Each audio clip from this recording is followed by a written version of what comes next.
हाँ जी। तो last class में हम क्लासिफिकेशन ऑफ कंपाउंड्स पे थे। पहले टाइप का क्लासिफिकेशन हम देख चुके थे on the basis of nature of ion. Now we move on to second on the basis of stability of complex.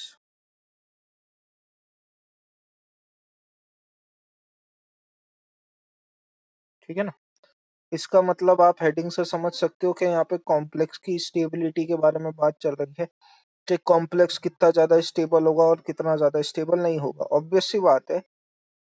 Stability को मैं अगर आपसे रिलेट करवाऊं तो NaCl जो है, NaCl को जैसे ही आप पानी में डिसॉल्व करते हो तो वो ब्रेक हो जाता है Na plus plus Cl minus में।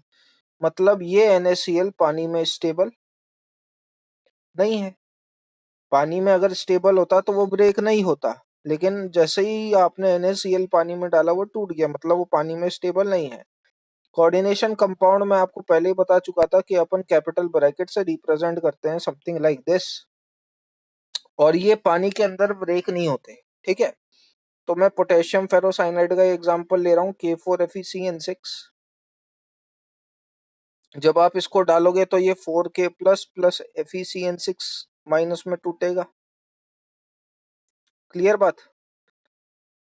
सिमिलरली अब लेकिन इसका अगर आप आई निकालोगे तो ये 5 आयन में ब्रेक हो गया। लेकिन अगर मैं FeCN6 की बात करूं तो FeCN6 जैसा कि मैंने आपको बोला कि एक कॉम्प्लेक्स आयन है, यूजुअली वो टूटता नहीं है। तो स्टेबिलिटी ऑफ द कॉम्प्लेक्स में यही वाली बातें होती हैं भैया, जो अपन अभी डिस्कस करेंगे कि सपोज आप NaCl को रिएक्ट करवा दो AgNO3 से, तो वो क्या बनाएगा AgCl प्लस NaNO3। ठीक है। AgCl एक व्हाइट पीपीटी बनाता है। ठीक। और ये व्हाइट पीपीटी पानी में स्टेबल होती है। स्टेबल होती है मतलब वो ब्रेक नहीं होती। क्लियर बात इतनी।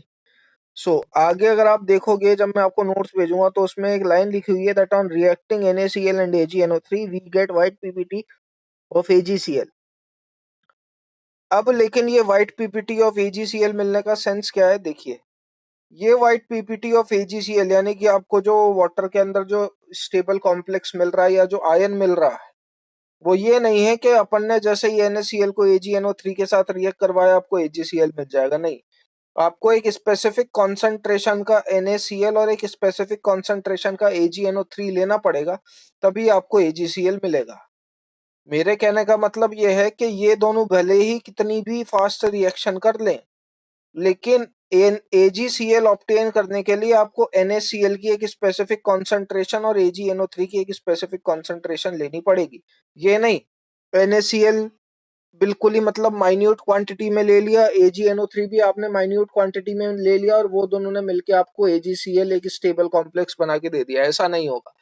आपको दोनों की कोई ना कोई एक स्पेसिफिक कॉन्सेंट्रेशन लेनी पड़ेगी, तभी आपको ये AgCl की वेट प्रेसिपिटेट कॉम्प्लेक्स में ऑब्टेन होगी। क्लियर बात है। सेकेंड आता है इम्परफेक्ट और नॉर्मल कॉम्प्लेक्सेस। सॉरी, अभी तो पहला वाला बताया ही नहीं।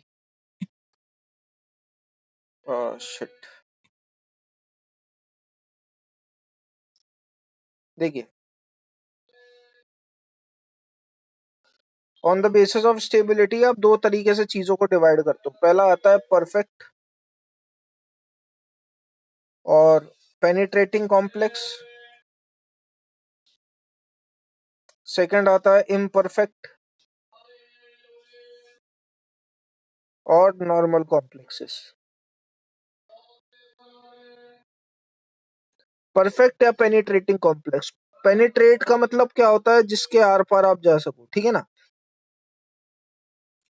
ये वाले वो कॉम्प्लेक्स होते हैं जो कि परफेक्टली स्टेबल होते हैं जब आप इसका सॉल्यूशन बनाते हो। मतलब K4FeCN6 सपोज आपने लिया, ये टूटेगा 4K plus plus FeCN6 minus. तो इसके अंदर ये जो FeCN6 माइनस है, ये बिल्कुल एकदम परफेक्टली स्टेबल कॉम्प्लेक्स है। ठीक है ना। इसको आप पानी में कितना डिसॉल्व कर लो ये नहीं टूटेगा। इस वाले कॉम्प्लेक्स को आप पानी में कितना ही डिसॉल्व कर लो ये नहीं टूटेगा।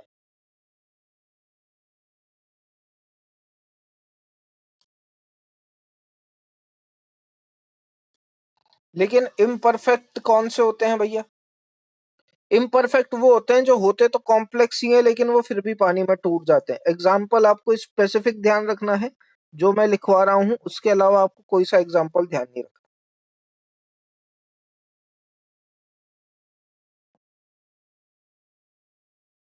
K2CdCN4, एक तो ये एग्जाम्पल ध्यान रखना है, रिएक्शन आपको दे रखी है नोट्स में, CdCN4 -2 में टूटेगा, या फिर CdCN4 -2 गिव्स CD+2+4Cn-। ठीक है, ये रिएक्शंस आपको ध्यान रखनी है। आपको बस ये दो कंपाउंड ध्यान रख, ये एक लौता एग्जांपल ध्यान रखना है, कैडमियम का कॉम्प्लेक्स होता है, ये इम्परफेक्ट कॉम्प्लेक्स होता है, ये सॉल्यूशन में टूट जाता है। ठीक है, next, on the basis of ligands.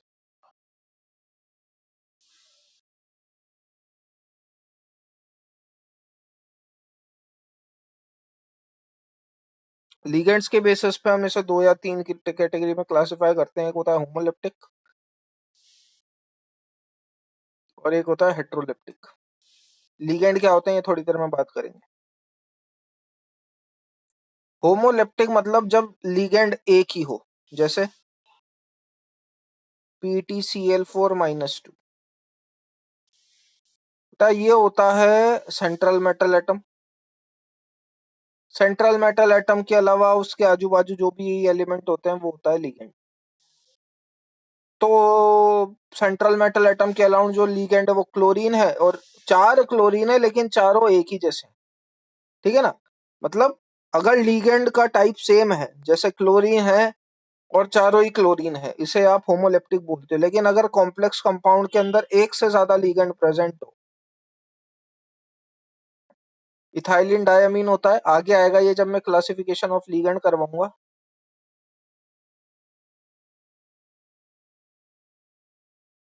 ठीक है, यहाँ पे आप देख सकते हैं एक से ज्यादा लिगेंड प्रेजेंट है, इसे आप हेट्रोलेप्टिक बोलते हैं। क्लियर बात इतनी? नेक्स्ट अपन करेंगे क्लासिफिकेशन। कॉम्प्लेक्स को स्टडी करने का तरीका क्या है? सपोज आप एक एग्जांपल ले लें,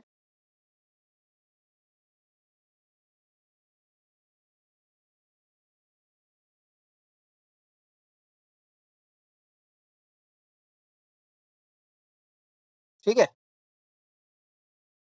ये कहलाया जाता है पूरा कोऑर्डिनेशन स्फीयर। मैं ये चेंज कर लेता हूं पेन। ये जो पूरा सर्कल है ये कहलाया जाता है कोऑर्डिनेशन स्फीयर।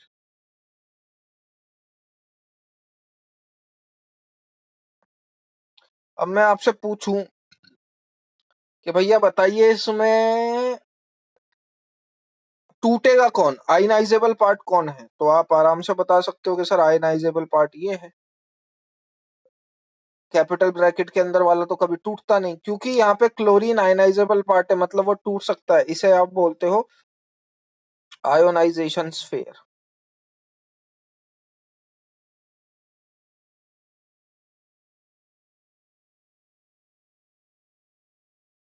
ठीक है, ये होता है central metal atom. Central metal atom generally D block का एलिमेंट होगा। ठीक है, ध्यान रखना कॉम्प्लेक्स के अंदर हमेशा एक ही मेटल होता है, एक कॉम्प्लेक्स के अंदर हमेशा एक ही मेटल होता है। उसके अलावा जो भी बचे वो सारे होते हैं लीगेंड।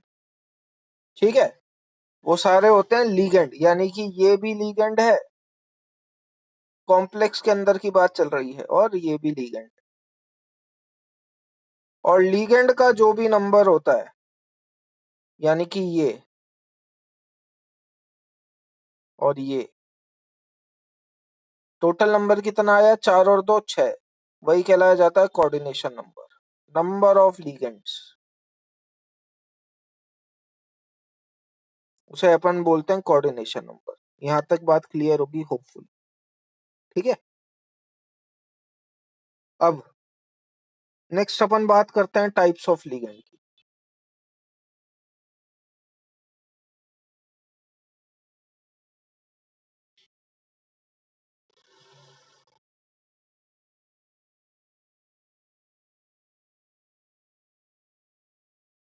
टाइप ऑफ लिगेंड में केस 1, पहले मैं आ रहा हूं on the basis of charge.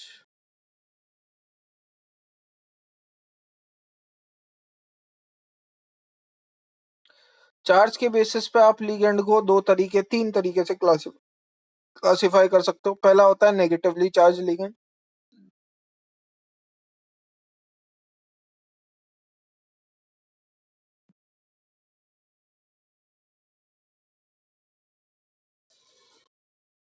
ठीक है। इसमें जो सफिक्स जुड़ता है वो ओ जुड़ता है। जैसे जनरल N3 माइनस को अपन कहलाते हैं नाइट्राइड, सफिक्स जो होता है वो ओ होता है। लेकिन नेगेटिवली चार्ज है तो अपन क्या बोलेंगे इसको, नाइट्राइडो। Cl माइनस होता है क्लोराइड, इसे अपन बोलेंगे क्लोराइडो। O2 माइनस होता है पर ऑक्साइड, लेकिन मैं इसे बोलूंगा परोक्साइडो, ठीक है। तो इस तरीके से आप नेगेटिवली चार्ज लिगेंड क्लासिफाई कर सकते हो। Next, second, neutral ligand. Neutral ligand के नाम पे आपको 5 लिगेंड ध्यान रखने हैं सीधे सीधे। H2O, NH3, CO, NO, CS, ठीक है। थर्ड आ जाता है पॉजिटिवली चार्ज लिगेंड।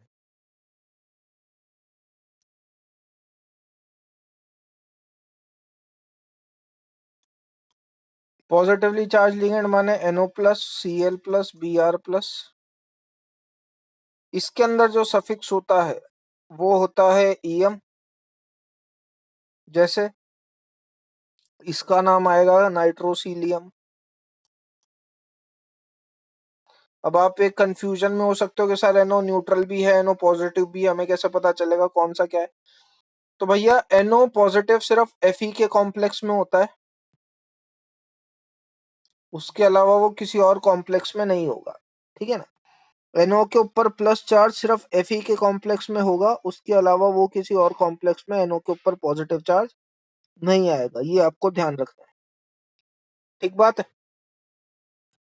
नेक्स्ट, तो चार्ज के बेसिस पे हमने 3 तरीके से क्लासिफाई कर दिया, नेगेटिव, न्यूट्रल, पॉजिटिव। न्यूट्रल बहुत इंपॉर्टेंट है, 5 आपको ध्यान रखना है, ठीक है। Density, on the basis of density.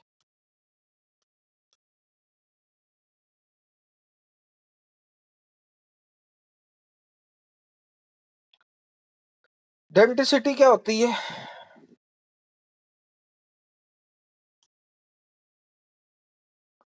Total number of loan pair of electrons available with the ligand is known as density. ligand कितने total number of loan pair of electron donate कर सकता है, उसे आप डेंसिटी बोलते हैं। अगर दो दो ही याद रखने हैं आपको यूजुअली, एक तो मोनोडेंटेट और एक बायडेंटेट, बाकी याद रखने की जरूरत नहीं है, ठीक है। अब याद रखने के तरीके क्या है वो मैं आपको शॉर्टकट में बता देता हूँ। मोनोडेंटेट पे जाओगे तो कायदे से देखा जाए तो मोनोडेंटेट टोटल अप्रोक्सीमेटली 40 है, प्रिसाइसली बोलो तो 39। तो 39 मोनोडेंटेट लिगेंड याद नहीं रखने हैं, आप तो सीधे सीधा बायडेंटेट लिगेंड याद रख लो। बायडेंटेट के अलावा बाकी सारे लिगेंड मोनोडेंटेट होते हैं। बायडेंटेट में आपको क्या ध्यान रखना है, इथाइलिन डायमीन, मतलब ये 2 lone pair of electron donate करता है। सारे bidentate ligand 2 lone pair of electron donate करते हैं, ठीक है। अगर मैं बोलूं जैसे ये होता है इथाइलिन, आपको क्या करना है, डबल बॉन्ड तोड़ो और अमाइन अमाइन जोड़ दो, जैसे मैंने करा।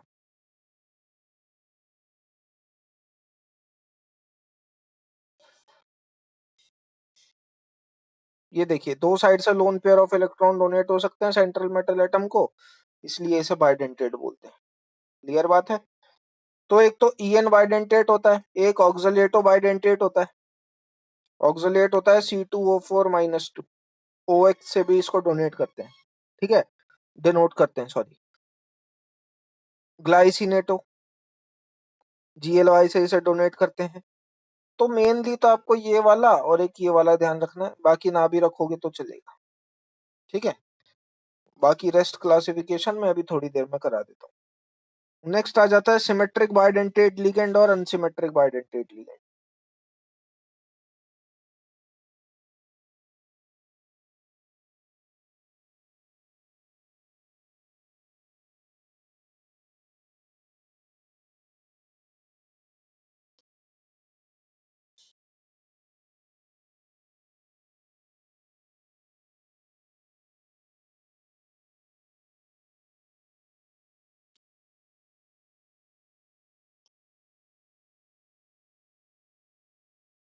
क्या होते हैं भैया सिमेट्रिक बाइडेंटेट और अनसिमेट्रिक बाइडेंटेट लिगेंड? अगर आप लिगेंड को बीच में से काट रहे हो तो जो लेफ्ट और राइट वाला पोर्शन है अगर वो आइडेंटिकल है तो वो जो लिगेंड होगा वो सिमेट्रिक होगा। अगर लेफ्ट और राइट वाला पोर्शन आप बीच में से काट रहे हो और वो अनआइडेंटिकल है तो वो अनसिमेट्रिक होगा। एग्जाम्पल के तौर पे अगर मैं बात करूं तो जैसे ये है लिगेंड, इसे बोलते हैं 2,2 डायपिरिडीन।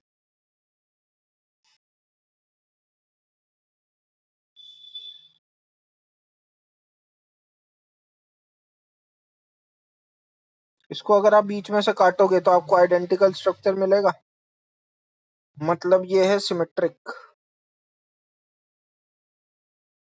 C2O4 2-,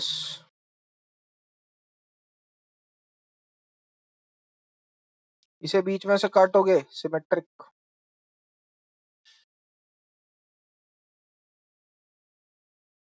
क्लियर है? लेकिन सपोज मैं काटूं डाइमिथाइल ग्लाइकोजेनेट,